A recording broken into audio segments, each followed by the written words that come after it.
Bismillahirrahmanirrahim. Assalamualaikum warahmatullahi wabarakatuh. Alhamdulillah wa syukru ala ni'amillah. Assalatu wassalamu ala sayyidina Muhammadin abduhu wa rasuluh. Amma ba'du. Halo, apa kabar semuanya para peserta MPLS SMA Negeri 1 Ciamas tahun pelajaran 2020-2021. Semoga kita sehat selalu dan mendapatkan perlindungan dari Allah Subhanahu wa taala. Amin ya Allah ya rabbal alamin. Oh ya, perkenalkan nama saya Andi Permana SPD, salah satu guru SMA Negeri 1 Ciamas. Terima kasih kepada panitia MPLS yang telah memberikan kepercayaan kepada saya untuk memberikan materi MPLS yaitu dengan topik kesadaran hukum. Selamat menyimak. Kesadaran hukum adalah setiap orang yang mentaati aturan-aturan atau norma-norma hukum yang dibuat oleh pemerintah. Selain hukum yang berlaku itu, ada pula norma-norma lainnya, yaitu norma agama, norma kesopanan, dan norma kesusilaan. Di manakah kita harus sadar hukum itu? Tentunya yang pertama adalah di lingkungan keluarga, di lingkungan sekolah, kemudian di lingkungan masyarakat, dan yang terakhir di lingkungan berbangsa dan bernegara. Agar kita dapat hidup tertib dan teratur, seharusnya kita selalu mematuhi norma-norma atau peraturan-peraturan yang berlaku baik dalam kehidupan keluarga, sekolah, masyarakat, berbangsa dan bernegara. Seperti telah kita ketahui bersama, agar kita tetap terpelihara, maka haruslah kaidah-kaidah norma itu kita patuhi. Setiap orang yang menghendaki hidup tertib dan tentram harus selalu taat dan patuh terhadap hukum atau peraturan-peraturan yang berlaku, baik secara tertulis ataupun tidak tertulis. Nah, sekarang kita akan memperhatikan di lingkungan keluarga apa saja yang harus kita laksanakan. Yang pertama adalah selalu menjaga nama baik keluarga.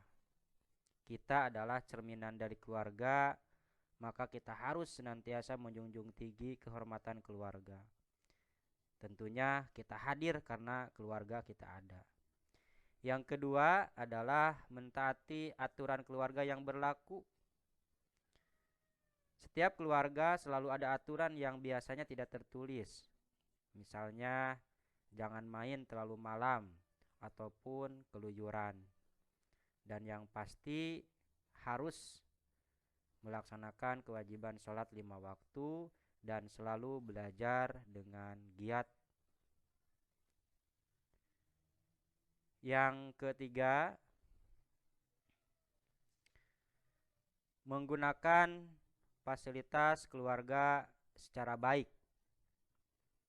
Kalian adalah orang-orang yang sangat hebat yang selalu difasilitasi oleh kedua orang tuanya, baik ibu ataupun ayah, seperti HP, motor, dan lainnya. Nah, itulah salah satu yang harus kita jaga amanahnya dan harus digunakan dalam hal-hal kebaikan. Yang keempat, selalu mendengarkan dan melaksanakan nasihat orang tua. Setiap keluarga pasti mengajarkan hal-hal kebaikan. Maka laksanakanlah perintahnya dan menjauhi segala larangannya.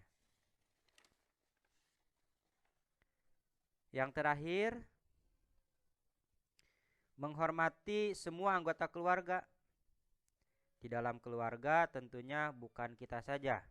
Ada bapak, ibu, kakak, adik, dan lainnya.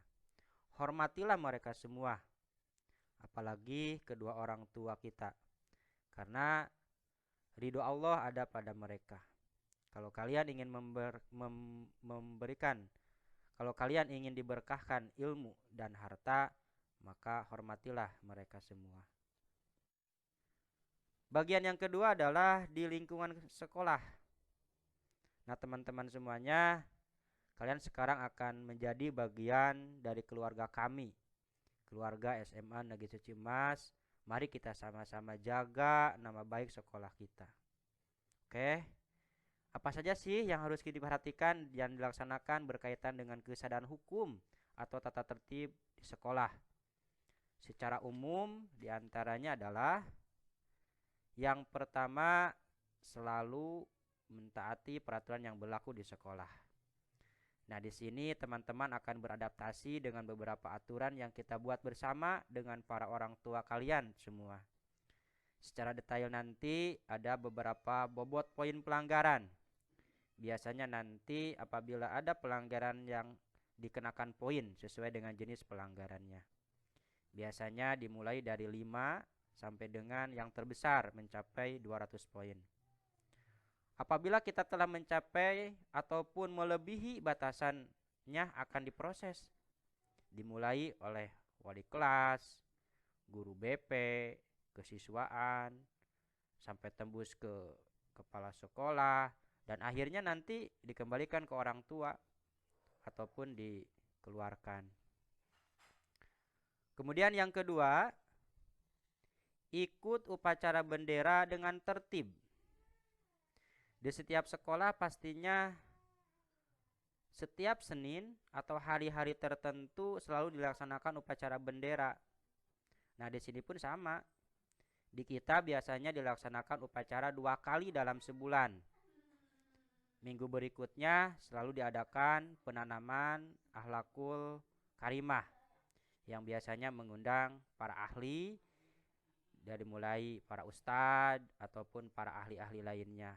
Itu dilaksanakan pada hari Senin, selang sekar dengan kegiatan upacara bendera hari Senin. Kemudian yang ketiga, disiplin belajar. Tujuan dan hakikat siswa adalah belajar. Karena kalian di sini hadir senantiasa melaksanakan bagian dari proses pembelajaran di sekolah ini. Kegiatan proses belajar mengajar di kita dilaksanakan itu 5 hari atau dikenal dengan istilah full day. Maka kita sama-sama ayo niatan bismillah dengan kuat dan yakin untuk belajar dengan baik, dan semoga kita mendapatkan ilmu yang bermanfaat di sekolah ini dan bisa diamalkan nanti di kehidupan nyata. Oke teman-teman, kita lanjutkan di materi berikutnya, yaitu di lingkungan masyarakat. Apa saja yang harus diperhatikan di lingkungan masyarakat? Seperti sebelumnya di lingkungan sekolah, secara umum di masyarakat juga ada beberapa hal yang harus dilaksanakan. Yaitu diantaranya yang pertama, menjaga nama baik lingkungan masyarakat. Kita hadir di lingkungan masyarakat dengan cakupan yang cukup luas. Bisa RT, RW, bahkan lebih luas lagi. Nah, di sini kita harus menjaga nama baik kampung kita, seperti halnya kita menjaga nama baik keluarga. Contohnya ya, seperti ikut perlombaan antar kampung ataupun tingkat desa, dan tentunya pasti mendapatkan prestasi yang terbaik. Itu bagian dari menjaga nama baik lingkungan masyarakat. Kemudian yang kedua, menghormati sesama warga masyarakat. Manusia adalah makhluk sosial yang senantiasa berintegrasi dengan manusia yang lainnya. Tidak bisa dipungkiri itu. Kita manusia makhluk sosial yang selalu berhadapan dengan manusia yang lainnya. Di masyarakat kita hadir dalam kemajemukan dengan latar belakang yang berbeda. Harusnya kita saling menghormati dan menghargai satu sama lainnya. Kemudian yang ketiga, taat dan patuh terhadap aturan-aturan masyarakat. Di mana kita hadir, pasti senantiasa kita tunduk dan patuh atas peraturan yang ada, baik secara tertulis ataupun tidak tertulis. Nah, biasanya aturan tersebut disepakati dan dimusyawarahkan bersama para warga, RT ataupun pejabat-pejabat yang lainnya. Seperti contoh ya, ada beberapa di daerah lain, di kampung itu ada istilah kampung imtak. Kampung yang menjalankan syariat keimanan dan ketakwaan. Itu cukup baik. Itu ada di beberapa daerah di kita di Indonesia. Kemudian yang terakhir di lingkungan masyarakat yang harus kita perhatikan adalah selalu memelihara ketertiban, keamanan, dan ketentraman. Seperti kita bahas sebelumnya di nomor 3, aturan dibuat untuk menjaga dan memelihara keamanan dan ketentraman sesama warga masyarakat. Maka dari itu, kita adalah bagian dari masyarakat. Mari kita berkontribusi terhadap masyarakat sesuai dengan kemampuannya. Contoh kita ya, sebagai pelajar nih, jadilah pelajar yang membanggakan keluarga dan masyarakat sekitarnya. Yakin kalian adalah orang-orang hebat. Pasti dengan belajar giat dan sungguh-sungguh akan menjadi pelajar-pelajar yang hebat. Kita lanjutkan bagian yang terakhir, yaitu di lingkungan berbangsa dan bernegara.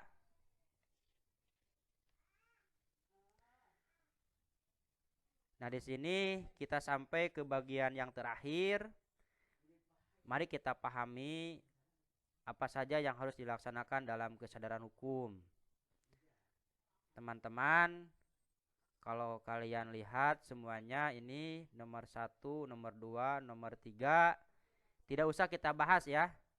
Karena intinya sama-sama hampir sama dengan materi sebelumnya, yaitu di lingkungan masyarakat. Menjaga nama baik bangsa dan bernegara, taat patuh terhadap menjalankan aturan-aturan yang dikeluarkan oleh negara, saling hormat antar sesama warga. Namun bedanya mungkin di sini ya, cakupannya lebih luas. Kalau tadi itu hanya sekitar masyarakat, kalau mungkin cakupannya hanya sebatas RT ataupun RW. Kalau ini cakupannya lebih luas, yaitu mencapai satu negara. Oke, kita bahas saja ya untuk mempersingkat waktu. Kita bahas bagian nomor 4 saja nanti sampai dengan nomor 6. Oke, langsung saja. Nomor 4. Nah, di sini nomor 4 itu diantaranya adalah tidak main hakim sendiri. Nah, pada materi sebelumnya yang masih ingat mungkin teman-teman, aturan itu dibuat untuk menjaga keamanan dan ketertiban. Jadi kalau misalkan kalian nih, nah kita dihadapkan pada peristiwa di mana ada yang melakukan pelanggaran nih terhadap hukum. Awas, jangan sesekali kalian jangan memainkan hakim sendiri. Biarlah itu ranahnya ranah polisi. Kita serahkan dan nanti mungkin diproses sesuai dengan hukum yang berlaku. Karena di negara kita itu adalah negara berdasarkan hukum, bukan berdasarkan hukum rimba. Ya, hukum di atas segalanya dan tidak memandang siapa yang melakukan pelanggaran itu, tidak pandang bulu. Oke, yang kelima, menjaga keseimbangan antara hak dan kewajiban. Nah, ini cukup menarik nih. Ada yang tahu apa itu hak dan apa kewajiban? Pastilah, saya percaya kalian adalah orang-orang hebat yang pastinya diajarkan di sekolah sebelumnya. Yakin sudah pada tahu apa itu hak dan apa itu kewajiban. Prinsipnya, tidak ada hak sebelum kewajibannya dipenuhi. Kita sebagai warga negara harus melaksanakan kewajiban kita terhadap negara. Dan pastinya secara otomatis kita akan menerima hak dari negara itu. Contohnya seperti apa? Kalian hadir di sini, hadirnya di sekolah adalah bagian dari hak yang kita terima.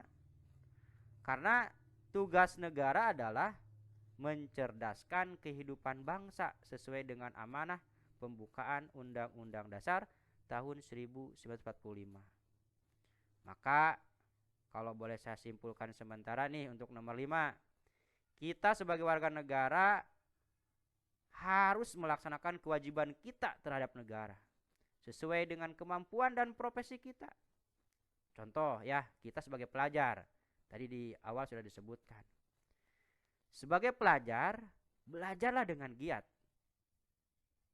Itu merupakan bagian dari melaksanakan kewajiban kita terhadap negara. Kalau di masyarakat, contohnya orang tua kita.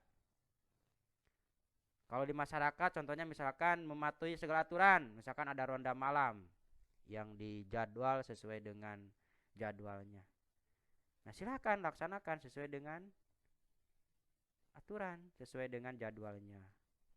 Kemudian ada lagi membayar pajak. Nah, ini pajak adalah iuran wajib bagi si yang mempunyai beban pajak kepada negara. Contoh seperti motor, seperti ayeuna pajak bangunan dan sebagainya. Dengan otomatis pasti dari pajak itu sendiri kita bisa menikmati fasilitas-fasilitas yang ada. Contoh seperti jalan dengan mulus dan mentereng, itu bagian dari hak yang kita terima dari negara. Oke, mungkin itu yang terakhir, teman-teman. Kita cukup sampai di sini saja. Demikian materi yang bisa saya sampaikan. Semoga ada manfaatnya dari awal sampai dengan terakhir. Mohon maaf apabila ada kesalahan. Dan sebelum saya tutup dengan salam, ada oleh-oleh nih. Ada oleh-oleh untuk kalian kan semua. Oleh-olehnya yaitu berupa pepatah saja. Mudah-mudahan ini jadi pesan moral bagi kita semua. Ada 2 nih. Yang pertama, pepatahnya adalah di mana bumi dipijak, di situ langit kita junjung. Artina cek bahasa Jerman nama, di mana orang cicing sok patuhi aturana. Nah, orang ayeuna cicing di sekolah ye, di SMA.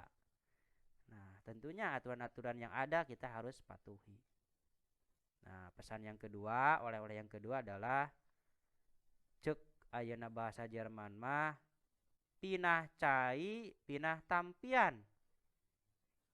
Artina hidup tos pinah tempat ayeuna teh ka sakola ieu. Jadi kebiasaan-kebiasaan anu awon, anu gorengna di sekolah asal sok tinggalkeun. Anu saena sok tingkatkeun di sekolah ieu. Hayu urang sama-sama. Banyak di sini media-media, fasilitator-fasilitator untuk mengembangkan kemampuan dan karir kita. Ada beberapa cabang eskul, nanti silakan kalian pilih dan pilih sesuai dengan minat dan bakatnya. Oke.